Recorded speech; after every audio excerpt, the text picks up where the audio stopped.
No jantar, meu avô perguntou à neta sobre o fundo fiduciário dela. Abriu o laptop com extratos em nome dela e leu quem tinha mudado o e-mail de contato. Dinheiro, mentira, traição. Estou à porta da sala de estar da mansão do meu avô e tenho uma única frase na cabeça. A minha mãe roubou-me US$ 600.000. As minhas mãos tremem, embora eu tente parecer calma. À minha volta há convidados, conversas, risos, o cheiro de vinho tinto e carne assada. Mas parece-me que tudo isso está a acontecer noutra dimensão. A realidade é apenas uma, os números no ecrã do portátil que acabaram de destruir a minha visão da minha própria vida. Cresci numa família modesta. A minha mãe, Sheila, trabalhava como enfermeira num hospício. Um trabalho árduo, turnos noturnos, cansaço constante no rosto.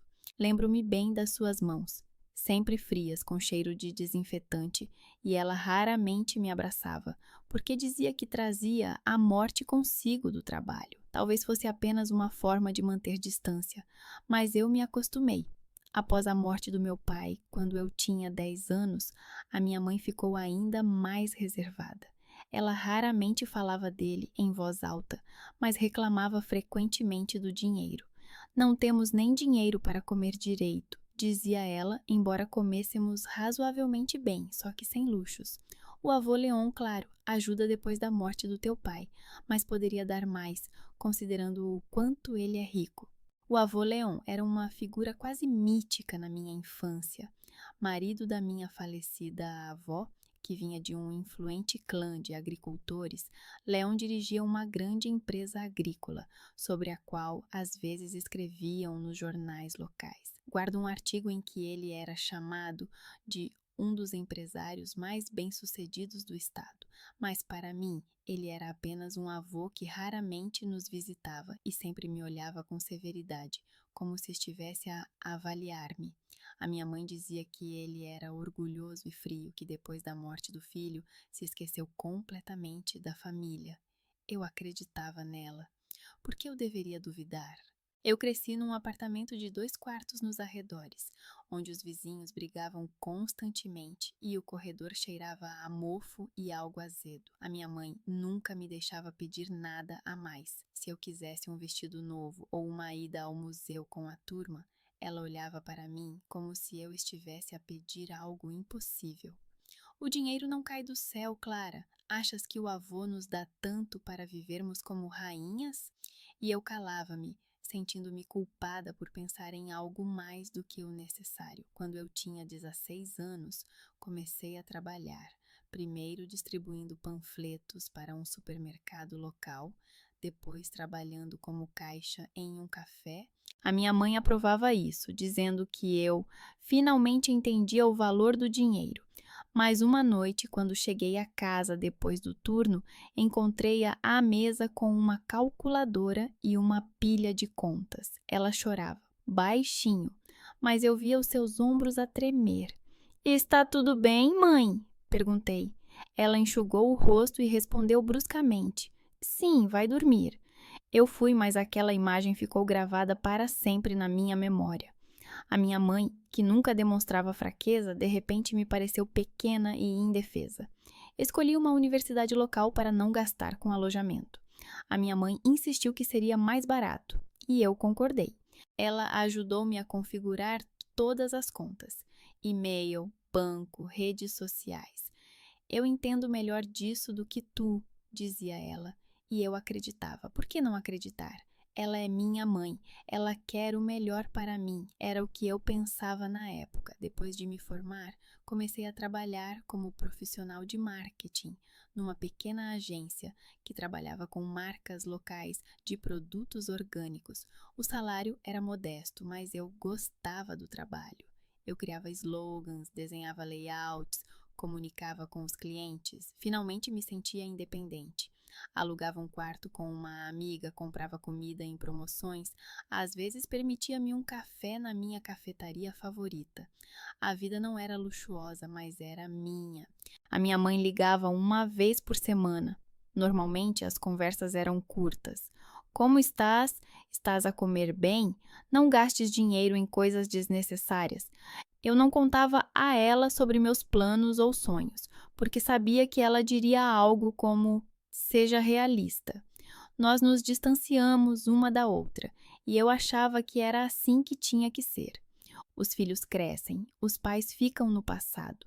Eu raramente via o avô Leon. Nos feriados importantes, ele enviava cartões com breves mensagens de felicitações e, às vezes, um cheque de algumas centenas de dólares. A minha mãe sempre ficava com esses cheques, dizendo que os colocaria na nossa conta conjunta. Eu não perguntava que conta era essa, nem se ela realmente existia. Simplesmente acreditava. Meu Deus, como eu era ingênua! Quando Leon completou 75 anos, ele decidiu dar um grande jantar em sua mansão. Convidou toda a família, tias, tios, primas e primos que eu quase não conhecia. A minha mãe inicialmente não queria ir, mas depois mudou de ideia. De qualquer forma, é preciso aparecer, disse ela, e fomos juntas. A mansão de Leon era imponente, uma casa de 2 andares com colunas brancas, um grande jardim e uma fonte na entrada. Senti-me deslocada. Todos os convidados estavam vestidos com roupas caras, conversavam sobre negócios, viagens, carros novos. Sentei-me num canto com um copo de vinho e tentei parecer ocupada para que ninguém falasse comigo. Os outros netos giravam à minha volta. Eram 5, 3 do irmão mais novo do avô e 2 da irmã dele. Todos eram mais velhos do que eu, bem-sucedidos e confiantes. O avô conversava com eles com facilidade, brincava, perguntava sobre os seus assuntos. Eu nunca fiz parte dessa proximidade. Leon sempre foi educado comigo, mas reservado. Eu achava que ele simplesmente não estava interessado em mim, afinal, ele tinha muitos netos, e eu era apenas uma deles. O avô parecia ótimo para a sua idade, alto, com cabelos grisalhos penteados para trás, vestindo um fato escuro.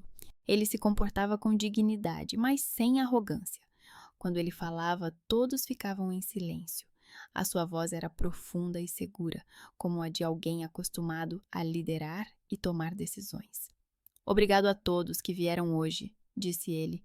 75 anos é muito tempo, mas não pretendo parar.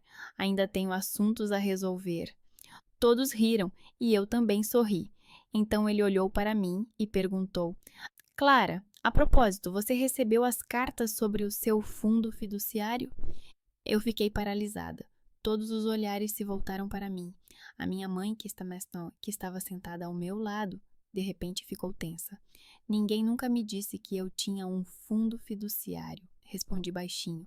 O avô franziu a testa. Ele aproximou-se da mesa, pegou no portátil e abriu-o para mim. Aqui estão os extratos dos últimos 10 anos, disse ele calmamente. Todos os meses, desde o dia em que fizeste 18 anos, recebeste 5.000 dólares em teu nome. No total, mais de 600 mil. Fiquei sem fôlego. Os números na tela ficaram borrados diante dos meus olhos. 600 mil dólares, dinheiro que eu nem imaginava ter. Mas eu não recebi nada, sussurrei. O avô clicou com o rato e abriu outro separador. O endereço de e-mail para as cartas foi alterado, disse ele. Há 2 anos, todos os extratos foram enviados para este endereço. Olhei para o ecrã. O endereço era desconhecido, mas o apelido era o da minha mãe. A minha mãe levantou-se bruscamente. O seu rosto ficou branco como giz. Isso não pode ser, sussurrou ela. O meu avô olhou para ela friamente. Ótimo, disse ele. Vamos ler quem alterou o endereço de e-mail de contacto. A minha mãe pegou na bolsa e correu para a saída. A porta bateu atrás dela. Todos os convidados ficaram paralisados em choque. Eu fiquei sentada, sem entender o que tinha acabado de acontecer. O avô aproximou-se de mim e colocou a mão no meu ombro. Agora sabemos quem alterou o endereço de e-mail, disse ele em voz baixa, mas firme. E isso também significa que teremos muito o que conversar, neta. Os convidados começaram a dispersar-se gradualmente. Alguns tentaram falar comigo, mas o meu avô afastou-os gentilmente, mas com firmeza. Deixem a menina em paz, disse ele, e todos recuaram. Ele levou-me para a biblioteca, uma grande sala com madeira escura, paredes cheias de livros e uma lareira onde a lenha crepitava baixinho. Senta-te, disse ele, apontando para a poltrona.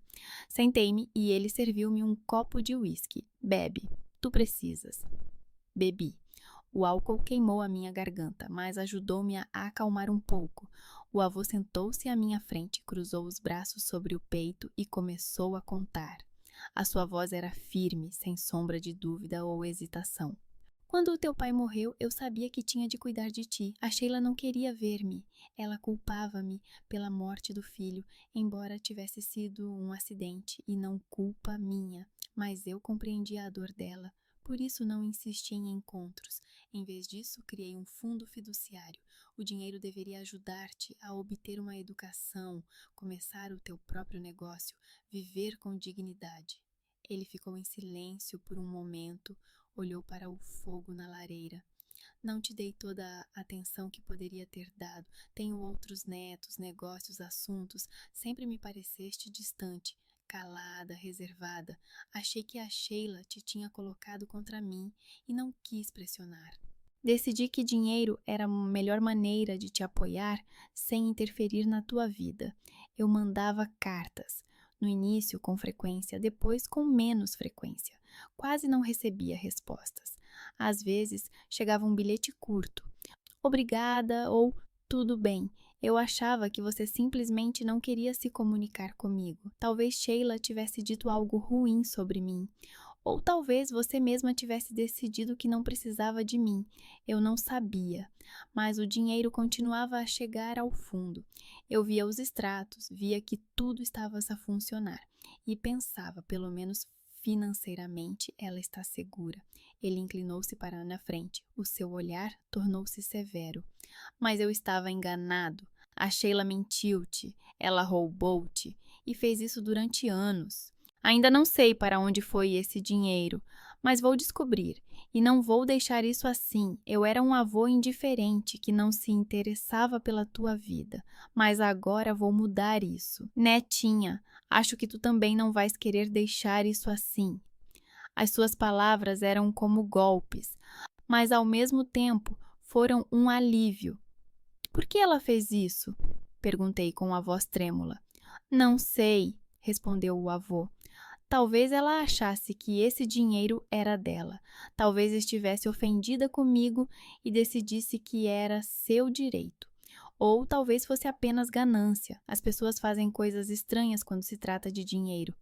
Ele levantou-se, aproximou-se da janela e olhou para o jardim escuro. Mas vou dizer-te uma coisa, Clara. És minha neta, filha do meu filho, a quem eu amava. Talvez eu não soubesse demonstrar isso. Talvez tenha cometido erros ao dedicar tempo aos outros netos e aos negócios, em vez de a ti. Mas nunca quis que tivesses uma vida difícil. E agora que sei a verdade, farei tudo para corrigir isso. És uma das minhas netas, és filha do meu filho e tenho uma dívida para contigo. Comecei a chorar, silenciosamente, mas as lágrimas corriam e eu não conseguia pará-las. O avô voltou, agachou-se ao lado da minha cadeira e pegou-me nas mãos. Ficamos sentados na biblioteca por muito tempo. O avô falou sobre o meu pai, sobre como ele era quando criança, sobre os sonhos que ele tinha. Eu ouvia e chorava, porque era a primeira vez que alguém falava do meu pai como uma pessoa viva e não como um fardo do passado. Quando finalmente me decidi a ir embora, o avô abraçou-me com força, de verdade. Nós vamos resolver isso, disse ele. Juntos. Prometo, voltei para casa em completo choque. As ruas passavam rapidamente pela janela e um único pensamento girava na minha cabeça. A minha mãe mentiu todos esses anos, roubou o meu dinheiro e me fez sentir culpada por cada pequena coisa. Não sei o que vai acontecer agora, mas uma coisa eu sei com certeza: a minha vida nunca mais será como era antes. 3 dias se passaram desde aquele jantar na mansão do meu avô. 3 dias durante os quais tentei ligar para a minha mãe e só recebi silêncio. Ela não atendia o telefone, não respondia às mensagens. e esse silêncio era pior do que qualquer grito ou justificação. Eu não conseguia comer, não conseguia dormir normalmente. O tempo todo eu tinha aqueles extratos bancários diante dos olhos, 600 mil dólares que deveriam ser meus. Leon ligava todas as noites. Não pressionava, não exigia decisões, apenas perguntava: como estás? A sua voz era calma, mas eu sentia nela uma determinação de ferro. Enquanto a tua mãe não entrar em contato, não tomaremos nenhuma atitude precipitada. Mas quando ela falar, você tem que estar pronta para ouvir a verdade. E se precisar de ajuda, é só dizer. Eu ia trabalhar, sentava-me ao computador, respondia às cartas dos clientes, mas tudo isso parecia irreal. Os colegas perguntavam se estava tudo bem e eu acenava com a cabeça, sorria, mentia. Como poderia explicar-lhes que a minha vida era uma mentira?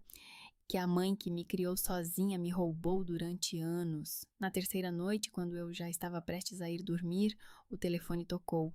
Era a minha mãe. Eu parei, olhando para o ecrã, depois peguei o telefone. Clara! A voz dela estava tensa, quase histérica. O que você está a fazer? Você já foi ter com o Leon? Ele sempre esperou para arruinar a minha vida. Fiquei em silêncio por alguns segundos, tentando me recompor. Ah, tu escondeste o dinheiro de mim de propósito, mãe. Era o meu fundo fiduciário. Onde está agora? Eu tive que fazer isso. Ela quase gritou. Se eu não tivesse controlado tudo, Leon teria tirado tudo o que restava do teu pai em um instante. Não compreendes o que passei depois da morte dele. Criei uma criança sozinha, trabalhei à noite, sacrifiquei tudo. E o Leon, ele tratava-me como se eu não fosse ninguém.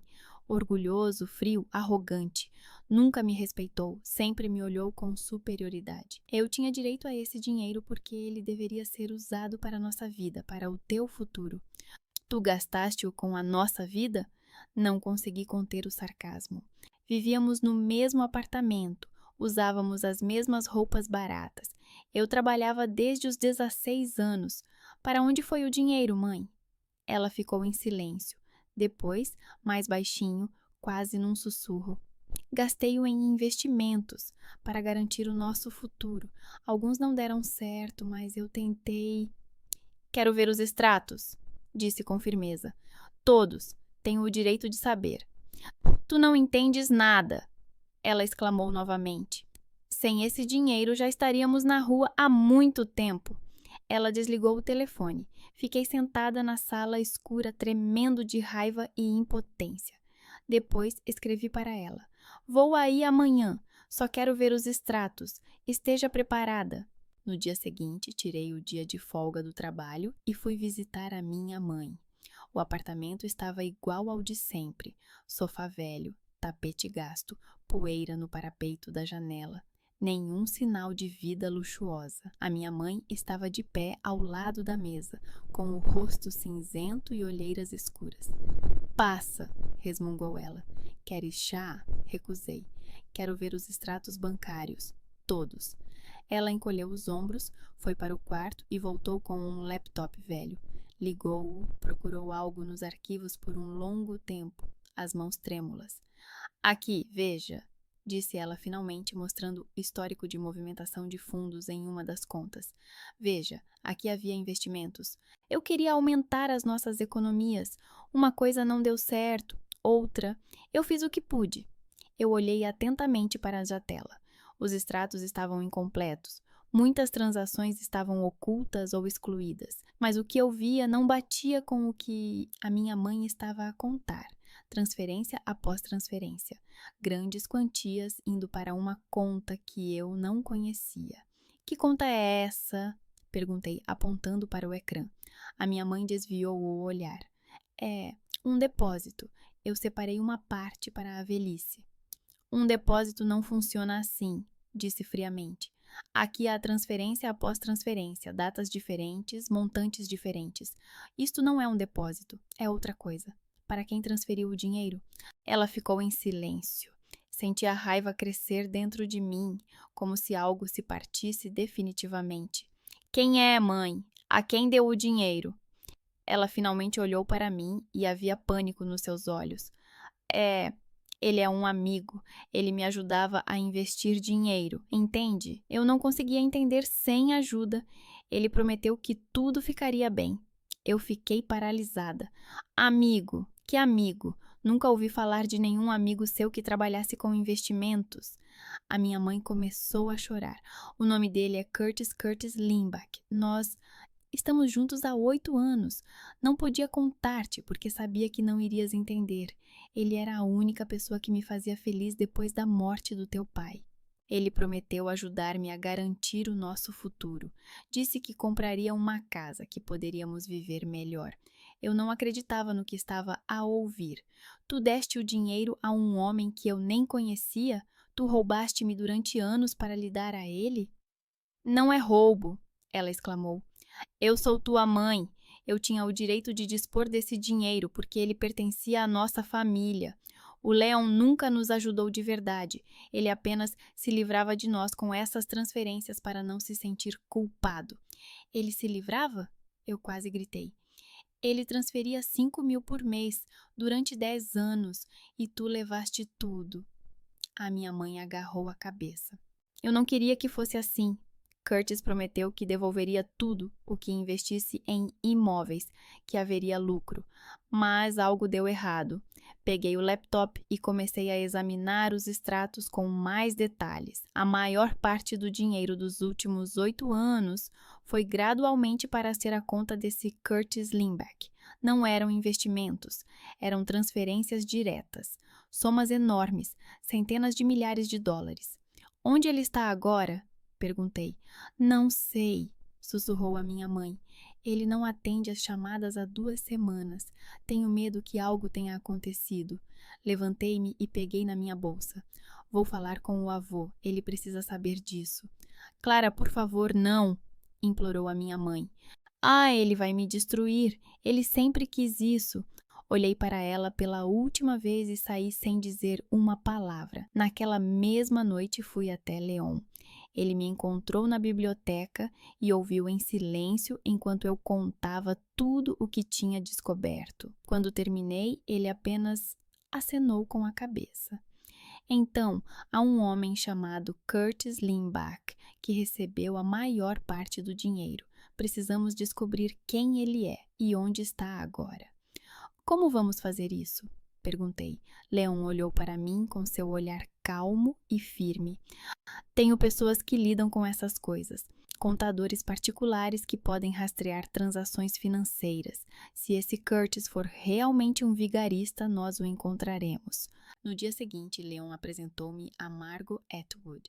Ela tinha 41 anos, cabelo curto e escuro, olhar frio e um fato rigoroso. Trabalhava como auditora privada e tinha experiência em investigar fraudes financeiras. Dê-me todos os dados que você tem, disse ela, sentando-se à mesa no escritório do meu avô. Número da conta, datas das transferências, valores. Vou encontrar esse homem. Entreguei a ela tudo que tinha recolhido do portátil da minha mãe. Margot trabalhou de forma rápida e profissional, rastreando transações, verificando bases de dados, fazendo ligações. 2 dias depois, ela voltou com os resultados. Ah, Curtis Limbach, 52 anos, ex-agente de seguros, disse ela, colocando uma pasta com documentos à nossa frente. No passado, trabalhou em várias empresas. Foi demitido por suspeita de fraude, mas nada foi provado. Atualmente está oficialmente aposentado. Tem uma filha, Shelby Limbach, 25 anos, que trabalha como cabeleireira num salão local. Ela colocou uma fotografia sobre a mesa, homem de estatura média, cabelos grisalhos, rosto agradável. Nada de especial, nada que o denunciasse como fraudador. Aqui está o endereço dele, continuou Margot. E aqui está um detalhe interessante. Há 1 ano, ele registrou em seu nome uma casa nos subúrbios de Portland. O custo foi de $350.000. A hipoteca está em seu nome, mas o primeiro pagamento foi feito em dinheiro. Adivinhe de onde veio o dinheiro? Senti meu coração apertar. Ele comprou a casa com o meu dinheiro. Sim, Margo assentiu. E mais um detalhe, ele tem dívidas enormes, em cassinos com credores privados. Ao que tudo indica, ele usou o dinheiro da sua mãe para cobrir parte das dívidas e comprar imóveis, que depois poderia usar como garantia. Leon ficou em silêncio, examinando os documentos. Depois olhou para mim. Quer encontrá-lo? Acenei com a cabeça. Sim, quero olhar nos olhos da pessoa que roubou a minha vida. Margo anotou o endereço num pedaço de papel e entregou-mo.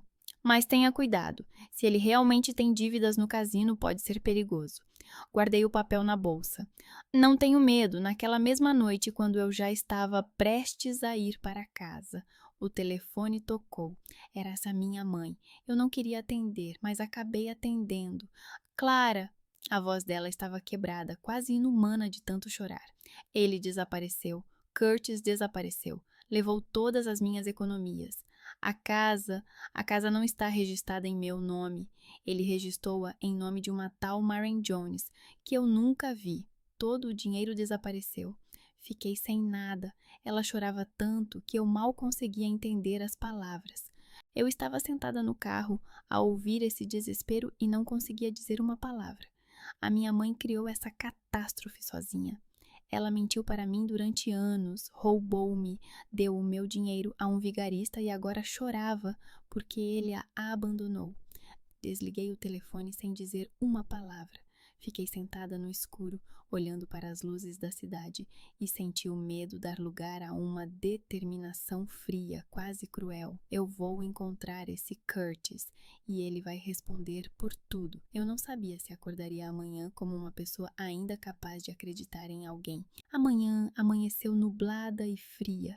Eu até me esqueci de ligar o despertador. Apenas fiquei sentada com uma chávena de café, olhando pela janela para o céu cinzento de Portland e tentando organizar os meus pensamentos. A minha mãe não ligou durante toda a noite. Leon escreveu uma mensagem curta. Amanhã às 11, Margo virá com as suas conclusões. Esteja pronta. Cheguei à casa do meu avô mais cedo do que planeava. A sua casa recebeu-me com o cheiro de café e madeira polida. A sala de estar brilhava com os móveis escuros e Leon estava sentado à grande mesa a examinar alguns documentos. Ao seu lado estava Margo, com um fato formal, uma pasta nas mãos e a aparência de alguém que não dormiu a noite toda. Comece, disse Leon, sem levantar os olhos. Estamos prontos para ouvir. Margo abriu a pasta com extratos, fotografias e impressões à minha frente. Investiguei todos os pagamentos dos últimos 8 anos, começou ela. A maior parte dos fundos era transferida regularmente para a tal conta de Curtis Limbach. Oficialmente, ele é reformado, um antigo agente de seguros, mas gasta como se fosse o dono de uma grande empresa. Ele tem várias dívidas em estabelecimentos que funcionam 24 horas por dia, cassinos, casas de apostas. Recentemente, ele recebeu várias quantias avultadas da sua mãe e, em seguida, registrou uma transferência para a compra de uma casa. Mas a casa não está registrada em seu nome, nem em nome da Sheila. Senti um nó na garganta. Em nome de quem? Em nome de uma mulher chamada Maren Jones. Eu verifiquei. É uma pessoa fictícia. Talvez seja alguém que ele conheça ou apenas um nome fictício. Mas legalmente, a casa não pertence nem à sua mãe, nem a ele. Leon franziu a testa. Um esquema clássico de fraude. Ele usou o dinheiro dela para comprar um imóvel que depois poderá vender ou usar como garantia. Margo acenou com a cabeça. Sim, e mais um detalhe. Curtis tem uma filha. Shelby Limbach, 25 anos, trabalha como cabeleireira num salão local. Entrei em contato com ela. Ela concordou em falar. Olhei para o avô. Acha que ela sabe de alguma coisa? Ah, talvez, respondeu Leon. Ou talvez ela seja tão vítima quanto você. Precisamos descobrir. Fomos ao salão onde Shelby trabalhava. Era um lugar pequeno no sul da cidade, bem iluminado com cheiro de spray de cabelo e música de fundo. Shelby parecia jovem, mas cansada. Cabelo curto e louro, orelhas furadas, rosto marcado por noites sem dormir. Quando entramos, ela estava a terminar com uma cliente. Ao ver-nos, estremeceu, mas aproximou-se. É a Clara? Perguntou baixinho. Acenei com a cabeça. Sim, obrigada por concordar em conversar. Sentamo-nos num canto, longe dos outros. Margot ficou perto da saída e Leon ficou ao meu lado, calado, mas presente. Eu não sabia nada sobre o seu dinheiro, disse Shelby imediatamente, nem sobre a sua mãe. O meu pai nunca falava sobre a sua vida pessoal. Ele simplesmente aparecia quando precisava de algo. O que exatamente? Perguntei. Shelby suspirou. Dinheiro. Sempre dinheiro. Ele pegava de mim, da minha mãe, dos amigos. Dizia que estava doente, que precisava de uma operação, que o negócio tinha falido, que os credores estavam pressionando. Eu acreditava, acreditei durante muito tempo, até descobrir que ele gastava tudo no cassino. A voz dela tremia. Ele abandonou-nos quando eu tinha 12 anos. A minha mãe criou-me sozinha, trabalhava em 2 empregos.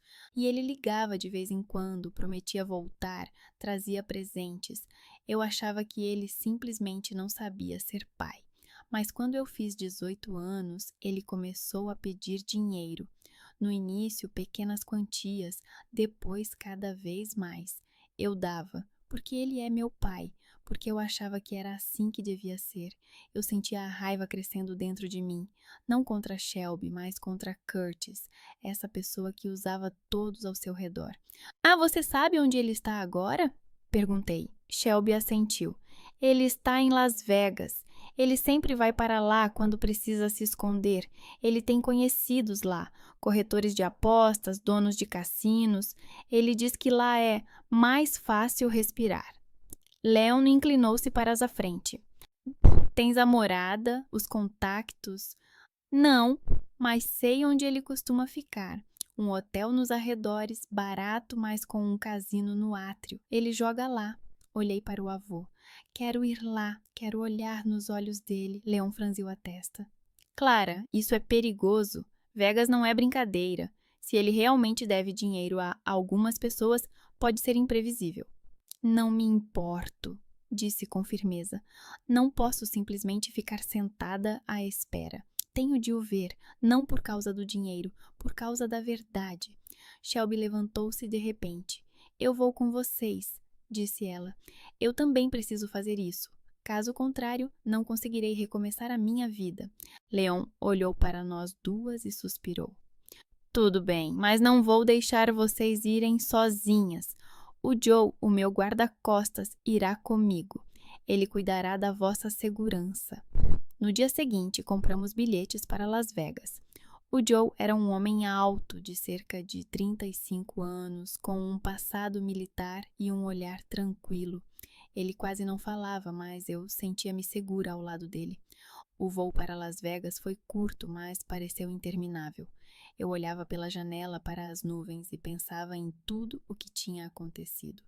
Na minha mãe, que me roubava, no meu avô, que finalmente começou a cuidar de mim, no Curtis, que eu nunca tinha visto, mas já odiava. Shelby estava sentada ao meu lado, olhando silenciosamente para o telemóvel. Às vezes ela enxugava os olhos e eu percebia que estava a ser tão difícil para ela quanto para mim. Vegas nos recebeu com calor e luzes brilhantes. Mesmo durante o dia, a cidade parecia irreal. Letreiros de neon, música alta, pessoas passando como se estivessem em transe. Ficamos num hotel barato perto do local onde, segundo Shelby, Curtis poderia estar. Margot enviou-me a morada do cassino onde ele tinha sido visto recentemente. Fomos lá à noite. Era um local degradado nos arredores, longe dos cassinos glamourosos do centro de Las Vegas. Havia máquinas caça-níqueis antigas, mesas gastas e pessoas com a aparência de quem há muito tempo havia perdido tudo o que tinha.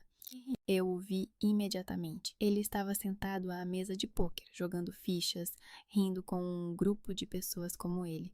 Cabelos grisalhos, rosto agradável, vestido de forma simples, mas elegante. Nada de especial, nada que indicasse que ele fosse um vigarista. Aproximei-me da mesa. O meu coração batia tão alto que parecia que todos o ouviam. Curtis Limbach. Ele virou-se, olhou para mim e sorriu. Um sorriso falso e frio. E quem é você? Mais uma que acha que eu devo alguma coisa. Sou Clara, a filha da Sheila. O seu sorriso desapareceu por um instante, depois voltou. Ah, Clara, a tua mãe falou muito sobre ti. O que estás a fazer aqui?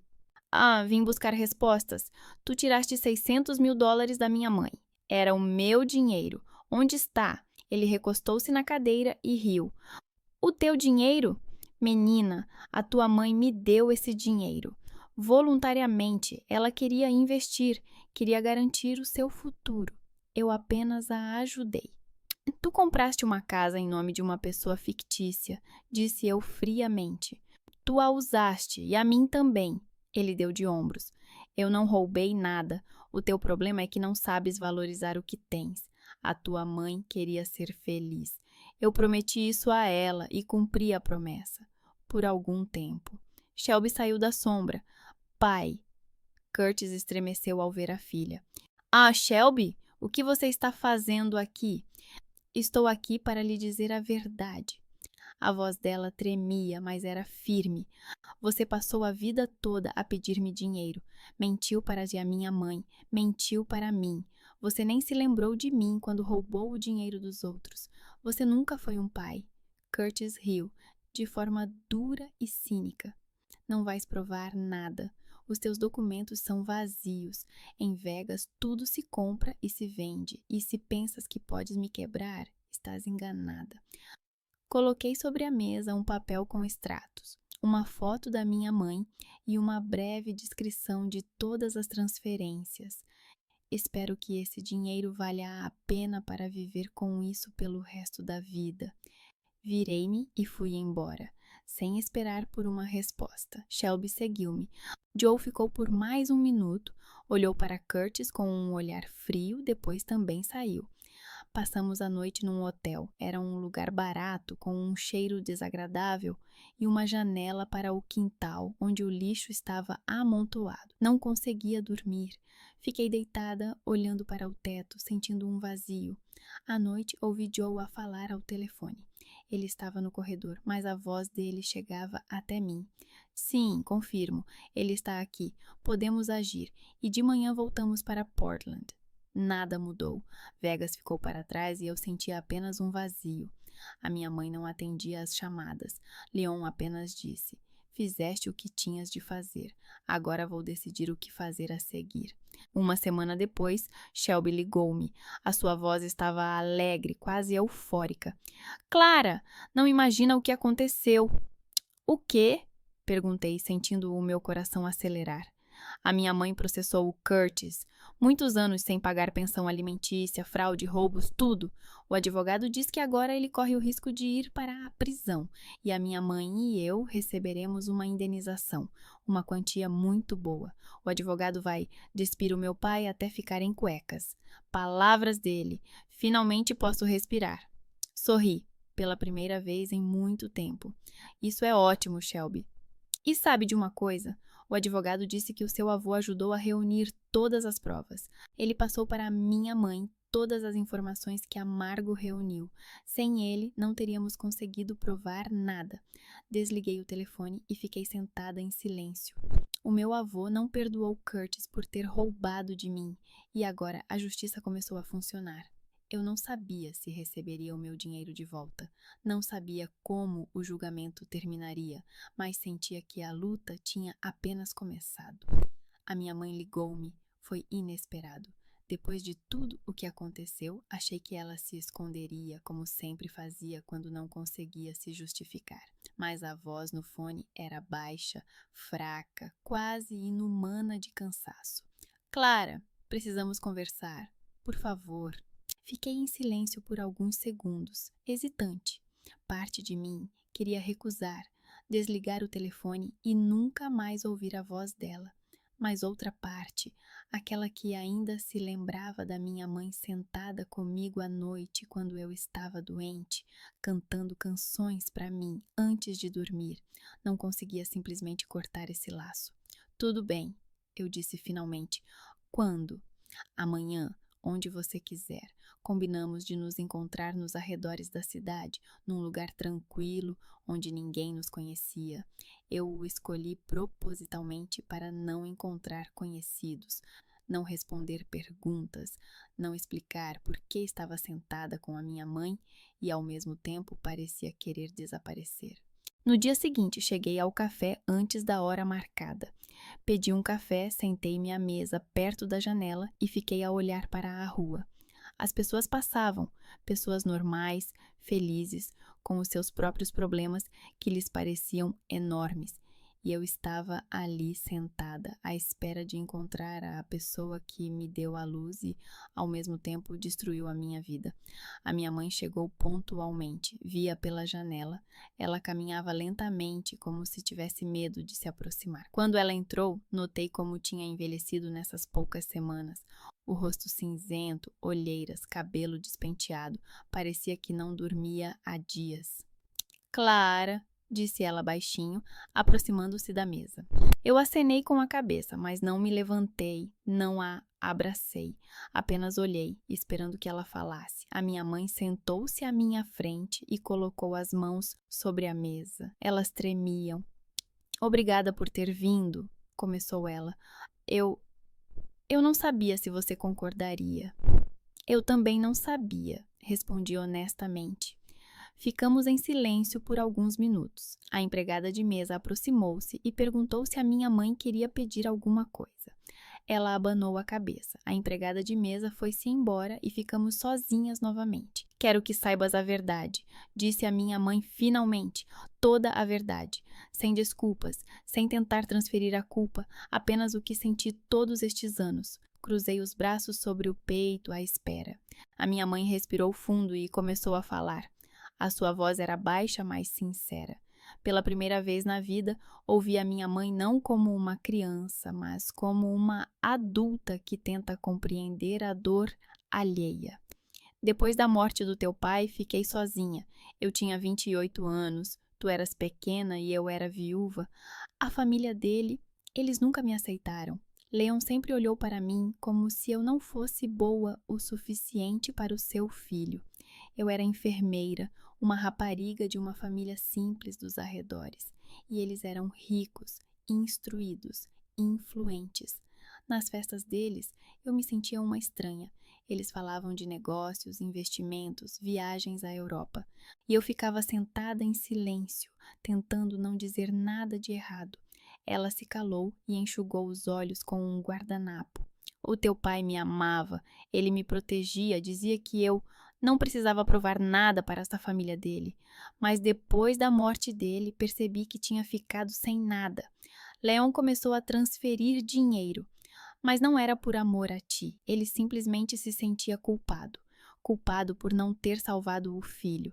E o dinheiro era a sua maneira de se redimir da culpa. Ele nunca se interessou por ti, nunca te visitou, nunca ligou, apenas transferia dinheiro e achava que isso era suficiente. Eu ouvia, tentando não interromper, embora por dentro estivesse fervendo de raiva. Quando descobri sobre o fundo fiduciário, fiquei furiosa, continuou a minha mãe. Ele criou-o sem o meu conhecimento, como se eu não fosse mãe, como se eu não tivesse o direito de saber o que acontecia com a minha filha. Pensei, isso é injusto. Eu criei-te sozinha, trabalhei dia e noite, sacrifiquei tudo. E ele simplesmente transferia dinheiro e achava que isso era suficiente. E eu mudei o endereço de e-mail. No início, só queria controlar a situação, saber quanto ele dava, em que o dinheiro era gasto. Mas depois, ela calou-se novamente e eu vi lágrimas rolarem pelo seu rosto. Depois apareceu o Curtis. Ele foi a primeira pessoa depois do teu pai que me fez feliz. Ele me ouvia, me entendia, me apoiava. Eu me sentia uma mulher, não apenas uma mãe ou uma enfermeira que limpa para estranhos em um hospício. Quando ele disse que poderia investir dinheiro, que poderíamos garantir o nosso futuro, comprar uma casa, viver melhor, eu acreditei. Achei que estava a fazer a coisa certa, que esse dinheiro seria usado para essa nossa vida juntos, para ti, para o futuro. Eu não queria roubar de ti, Clara, juro. Eu realmente achei que estavas a fazer o melhor para nós dois. Eu olhei para ela, para o seu rosto cansado, para os cabelos grisalhos, para as mãos trêmulas de nervosismo e estresse. E percebi, ela não é uma pessoa má, ela não é um monstro, ela apenas fez uma coisa muito má, muito estúpida que destruiu a minha vida e a dela. Mentiste para mim a vida toda, mãe. Eu disse baixinho, tentando controlar a voz. Você me fazia sentir culpada por cada pequena coisa. Por uma mochila nova, por uma viagem com a turma ao museu, por ir às compras com as amigas. Eu me sentia um fardo, achava que vivíamos na pobreza. E durante todo esse tempo eu tinha dinheiro. Dinheiro que poderia ter mudado a minha vida. Eu poderia ter me formado na melhor universidade, viajado, não precisado trabalhar em vários empregos ao mesmo tempo, não precisado me privar de tudo. Mas você tirou isso de mim. Não era nem o dinheiro. Tu tiraste-me as oportunidades, tu tiraste-me a escolha e mentiste-me todos os dias, olhando-me nos olhos. A minha mãe chorou, não histericamente, mas silenciosamente, desesperadamente. Eu sei, sussurrou ela. Eu sei. E sinto muito. Se eu pudesse voltar no tempo, se eu pudesse consertar tudo, mas não posso, e eu entendo que você me odeia. Eu não te odeio, eu disse, e era verdade. Eu só não consigo te perdoar. Talvez um dia eu consiga, mas agora não consigo. Preciso de tempo, talvez muito tempo, talvez para sempre. Sentamo-nos em silêncio. À nossa volta, as pessoas conversavam animadamente, as chávenas tilintavam, uma música suave tocava, mas para mim não existia nada além dessa conversa, dessa dolorosa verdade. Precisamos de uma pausa, disse eu finalmente. Não sei por quanto tempo, mas por enquanto preciso estar longe de ti. Preciso entender quem sou sem as tuas mentiras, sem o teu controlo. A minha mãe acenou com a cabeça, enxugando as lágrimas. Eu entendo, não estou a pedir perdão. Só quero que saibas que me arrependo. Todos os dias, todas as horas. Levantei-me e peguei na minha bolsa. Olhei para ela pela última vez. Para essa mulher que me deu a luz, me criou, me amou à sua maneira e, ao mesmo tempo, me destruiu. Adeus, mãe. Fui embora sem olhar para trás. Sentia-me vazia, mas, ao mesmo tempo, livre. As semanas seguintes passaram na tensão do processo judicial. Os advogados contratados por Leon para Shelby e sua mãe conduziram o caso com maestria. Eu ia às audiências, sentava-me no tribunal e observava novos detalhes serem revelados. Cada dia era uma descoberta. Curtis usou o dinheiro não só de Sheila, mas também de outras mulheres. Havia outra, Maren Jones, para quem ele registrou uma casa. Descobriu-se que ela também era sua vítima, uma jovem a quem ele prometeu um futuro feliz. Havia dívidas com pessoas importantes, corretores de apostas, donos de cassinos clandestinos em Las Vegas. Havia documentos falsificados, empresas fictícias, esquemas de investimento falsos. Curtis Limbach era um vigarista profissional e a minha mãe era apenas uma das suas muitas vítimas. Shelby sentava-se ao meu lado nas audiências, a mãe dela do outro lado. Éramos todos vítimas de uma única pessoa e agora víamos a justiça finalmente alcançá-lo. Quando o juiz anunciou a sentença, 5 anos de prisão e indenização total às vítimas, confiscação de bens, não senti alegria, mas sim tranquilidade. O dinheiro não voltou para mim, mas pelo menos Curtis foi responsabilizado pelo que fez. Pelo menos outras mulheres não serão suas vítimas. Após o julgamento, Leon convidou-me para ir à sua casa. Sentamo-nos na sua biblioteca, como naquela noite em que tudo começou. Ele serviu-me um copo de uísque, serviu-se também, e bebemos em silêncio. Estás muito bem, disse ele finalmente. Passaste por isso com dignidade, sorri fracamente. Não sei se é dignidade, simplesmente eu não sabia o que mais fazer. Leon colocou o copo sobre a mesa e olhou para mim com seu olhar calmo e penetrante. Clara, Quero oferecer-lhe ajuda financeira para que você possa abrir seu próprio negócio ou simplesmente viver mais tranquila, sem o estresse constante por causa do dinheiro. Tu mereces isso mais do que qualquer outra pessoa. Eu olhei para ele, para o seu rosto cheio de sinceridade. Ele não estava a oferecer-me um negócio. Eu sabia que ele tinha outros netos que entendiam de agricultura muito melhor do que eu. Um deles já trabalhava na empresa, o outro estava a terminar a faculdade de administração. Leon achava com razão que a empresa deveria ficar com quem realmente entendia do assunto, quem dedicaria a vida a ela. Mas ele queria ajudar-me como neta, como pessoa que amava e pela qual sentia culpa. Respirei fundo. Avô, disse baixinho, estou grata, de verdade. O que você fez por mim, pela Shelby, por todos nós é mais do que eu poderia esperar. Mas não posso aceitar esse dinheiro. Ele franziu a testa. Por quê? Não é caridade, Clara. É o que lhe pertence por direito. Não, protestei. Perdi o que me pertencia, e isso agora faz parte da minha vida. Se o meu destino é não receber o dinheiro que me pertencia, então vou ganhá-lo sozinha, com as minhas próprias mãos. Não quero que ninguém me dê nada de graça, nem mesmo você, especialmente você. Quero saber que tudo o que tenho foi conquistado por mim, com o meu trabalho, a minha inteligência, as minhas mãos. Leon olhou para mim por um longo tempo e vi algo novo surgir nos seus olhos.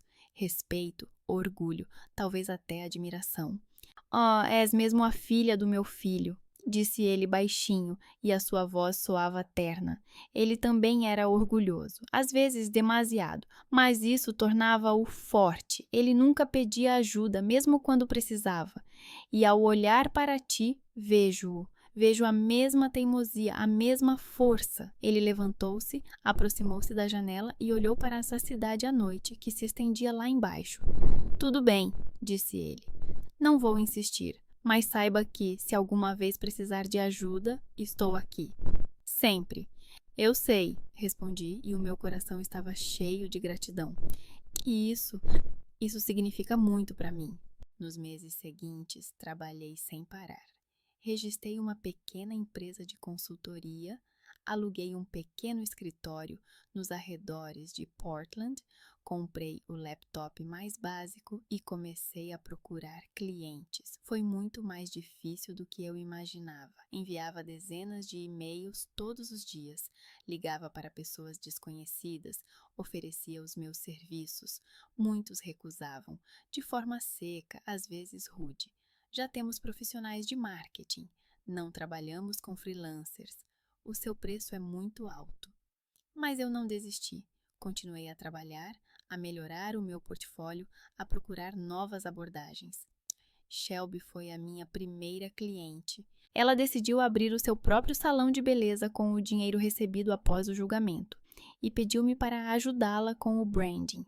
Trabalhamos juntas. Inventamos o nome, o logótipo, a estratégia de promoção nas redes sociais.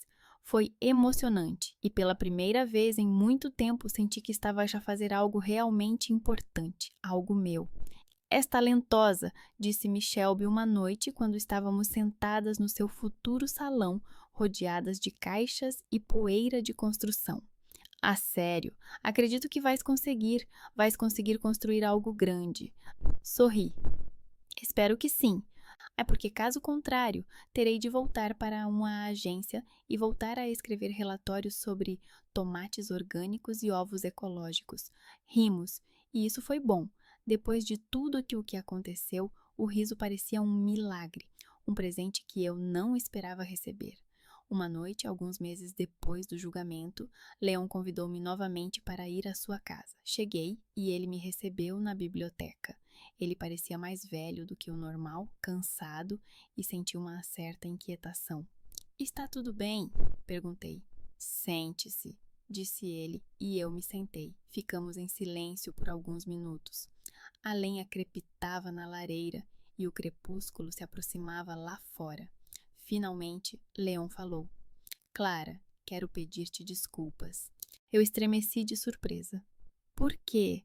por não ter estado ao teu lado durante toda a tua vida, por ter dado mais atenção aos outros netos e aos negócios do que a ti, por ter permitido que Shaylee construísse uma barreira entre nós. Eu poderia ter lutado por ti, poderia ter insistido em encontros, poderia ter te tirado dela quando percebi que algo estava errado, mas não fiz isso.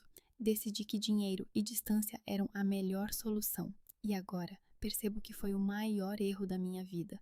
A voz dele tremia e pela primeira vez vi nele não um empresário forte, não um patriarca severo da família, mas um homem idoso que lamentava o tempo perdido, os erros não corrigidos. Levantei-me, aproximei-me dele e abracei-o, com força, como abraçava o meu pai na infância, quando ainda me lembrava do seu calor, do seu cheiro, da sua voz. Estás aqui agora, sussurrei. Isso é o que importa. É isso que importa. Leon abraçou-me em resposta e ficamos assim, duas pessoas que finalmente se encontraram após anos de solidão, mal-entendidos e oportunidades perdidas. Quando ia para casa naquela noite, olhei para as luzes da cidade e pensei em tudo o que tinha acontecido durante aqueles meses. Sobre a minha mãe, que me roubou e, ao mesmo tempo, continua a ser a minha mãe. Sobre o Curtis, que está na prisão e responde pelos seus atos. Sobre o meu avô, que finalmente se tornou a minha família. Sobre a Shelby, que se tornou minha amiga. Sobre o meu negócio, que estava apenas a começar, mas já me dava esperança. A vida não ficou mais fácil, mas tornou-se minha, e isso era o mais importante. 3 anos não é muito tempo, e ao mesmo tempo é uma eternidade. Tempo suficiente para mudar, construir algo novo, aprender a viver de outra forma. Estou sentada no meu escritório. Não mais uma pequena sala nos arredores, mas um espaço amplo no centro de Portland, com grandes janelas e paredes brancas. Na mesa, um laptop, pastas com projetos, uma chávena de café. Na mesa ao lado trabalha Ashley, minha assistente, uma jovem de 23 anos que acabou de se formar na universidade e está ansiosa para provar que vale a pena. Atrás dela, Daniel, redator que escreve textos para os nossos clientes. Somos uma equipa pequena, mas eficaz. E tudo isso é meu, construído por mim, com as minhas mãos, com a minha mente. Os clientes apareceram gradualmente. No início, eram pequenas startups que mal podiam pagar pelos meus serviços. Depois, vieram empresas maiores, que ouviram falar de mim por meio de conhecidos. Agora, tenho um fluxo constante de pedidos e posso até escolher com quem trabalhar. Essa sensação é incrível. Uma sensação de liberdade, controle, confiança. Shelby tornou-se não apenas uma cliente, mas uma verdadeira amiga. O seu salão de beleza está a prosperar.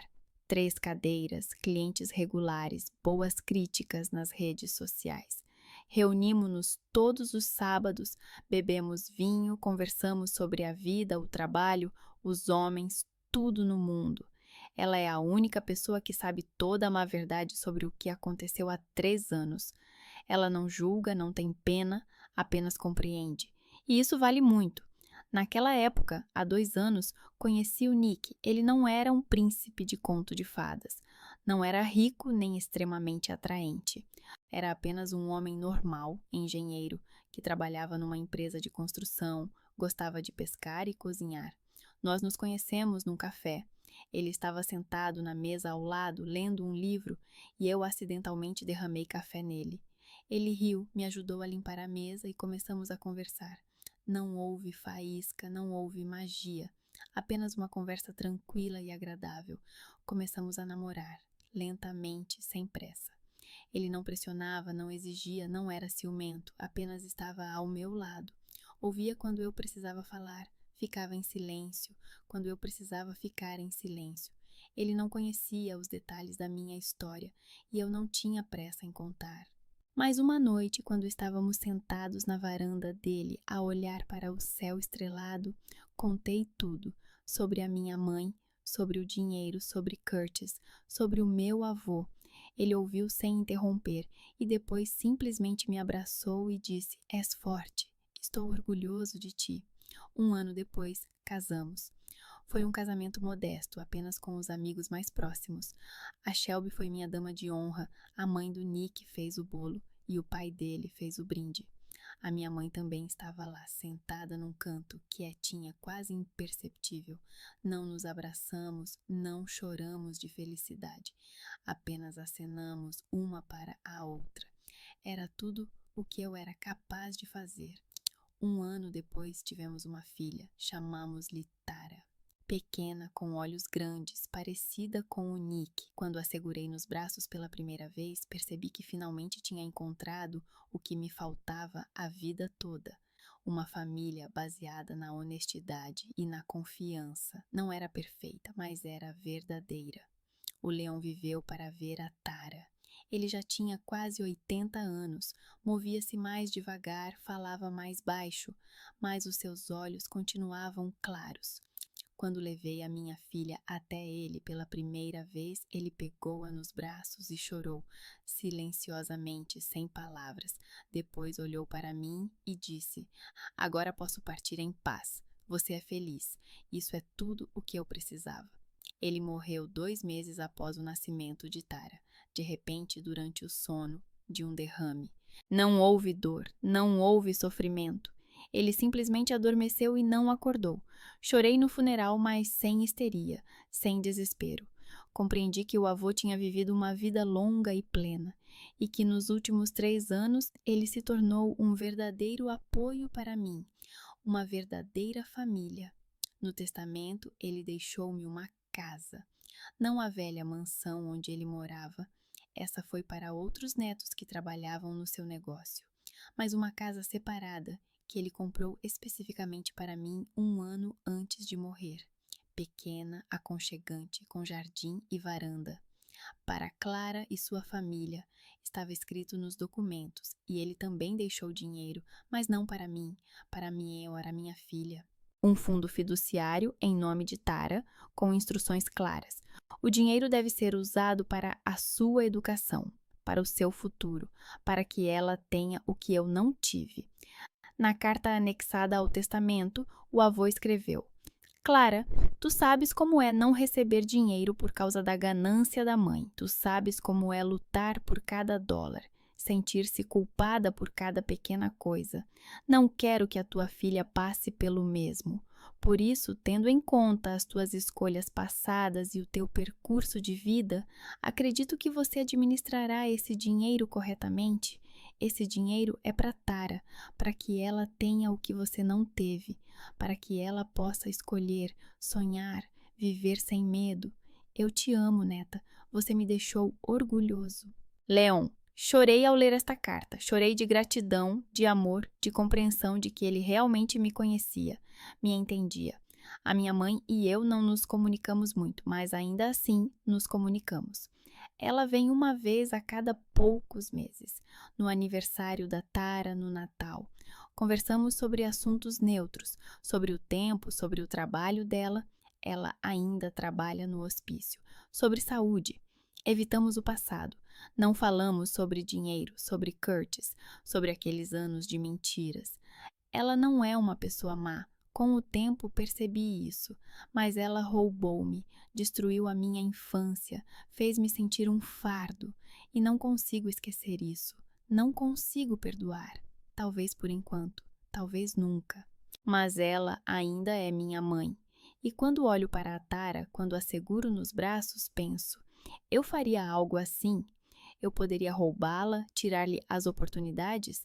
E a resposta é sempre a mesma: nunca.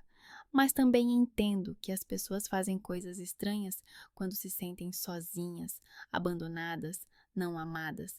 Às vezes penso em como teria sido a minha vida se a minha mãe não tivesse roubado aquele dinheiro. Talvez eu tivesse me formado numa universidade melhor, talvez tivesse viajado pelo mundo, talvez não tivesse trabalhado em vários empregos ao mesmo tempo, não sentisse o estresse e o cansaço constantes, mas ao mesmo tempo compreendo, foi isso que me tornou quem eu sou agora, forte, independente, honesta. A luta, a dor, a traição, tudo isso me ensinou a valorizar o que tenho, a não desistir. a acreditar em mim mesma. E a mãe continua sendo a mãe. E o dinheiro é apenas dinheiro. Hoje é noite. Estou sentada na sala da minha nova casa, aquela que o meu avô me deixou. As grandes janelas têm vista para a cidade. As luzes piscam na escuridão e o céu escurece gradualmente. Tenho a Tara nos braços. Ela dorme, respira de forma regular e tranquila. Nick está na cozinha a preparar o jantar. Sinto o cheiro de alho e tomate. Shelby escreveu uma mensagem. O encontro de sábado está de pé. Comprei um vinho novo. Olho para a minha filha e penso, ela não vai passar pelo que eu passei. Ela não vai sentir culpa por cada centavo gasto. Ela terá escolha, oportunidades, liberdade. E farei tudo para protegê-la das mentiras, da traição, da dor que eu passei. Não sou mais a rapariga que era há 3 anos. Não perdoei, não esqueci. Mas aprendi a viver sem o peso das expectativas alheias e das mentiras. Aprendi a construir a minha própria vida, a tomar decisões, a confiar em mim mesma. A vida continua e ela é minha.